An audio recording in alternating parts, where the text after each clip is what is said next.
milieux ruraux, de stabiliser les milieux ruraux et de les prédisposer à se développer. Quelle est la particularité de votre loi, puisque vos collègues disent qu'il y a déjà d'autres lois qui cadrent le secteur La de ce particularité secteur-là? de notre proposition de loi, c'est qu'il s'agit d'une loi cadre. Une loi cadre qui fixe les principes fondamentaux, des règles, je dirais, transversales qui touchent à plusieurs matières à la fois.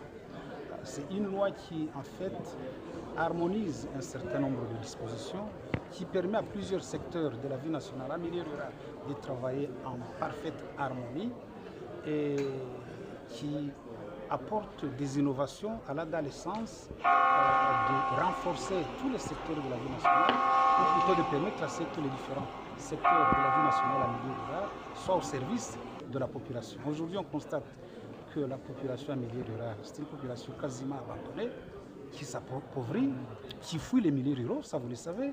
Il y a des endroits qui ne sont plus accessibles, il y a des endroits où il n'y a plus d'État, je peux dire les choses ainsi. Notre proposition de loi va dans le sens de renforcer la présence de l'État en milieu rural par des dispositions concrètes, pas seulement une simple littérature comme quelqu'un pourrait le dire. Non, nous proposons des innovations qui conduisent l'État à être présent en milieu rural, à prendre des initiatives allant dans le sens de développer ces milieux. Parce que nous avons constaté qu'il y avait aussi quelques déficiences en matière de législation. Je peux vous donner un certain nombre d'exemples. Nous suggérons une gestion moderne des milieux ruraux, à travers notamment la mise en œuvre d'un dossier de mise en valeur rurale. Cela n'a jamais existé. Si cela est fait, cela va faciliter, n'est-ce pas, la planification du développement milieu rural. Cela va faciliter la collaboration entre acteurs du monde rural. Cela va apporter pratiquement des services tout à fait nouveaux aux populations en milieu rural. Par exemple, nous proposons la tenue annuelle des conférences annuelles des initiatives de développement rural. Quelqu'un a parlé de la redevabilité.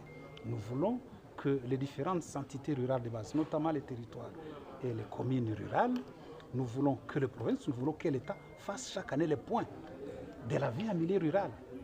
Que ceux des acteurs ruraux, ceux des acteurs économiques en milieu rural, qui ont réalisé des avancées dans le domaine de l'agriculture, de l'élevage et autres, puissent avoir l'occasion de les présenter à travers ces rencontres-là, notamment les salons de l'agriculture et de l'élevage, ce qui permet justement à ces producteurs en milieu rural de vanter leurs produits, de trouver des financements nouveaux, de trouver des partenariats, pourquoi pas. Donc il y a toute une série d'innovations que nous suggérons pour que l'on passe de la situation actuelle qui s'avère tout à fait passive, tout à fait, je dirais, une situation qui ne prédispose pas au développement. Il y a donc une série de choses que nous proposons pour que l'on puisse passer de cette situation à un monde rural qui bouge vers le développement. Merci. C'est à moi de vous dire.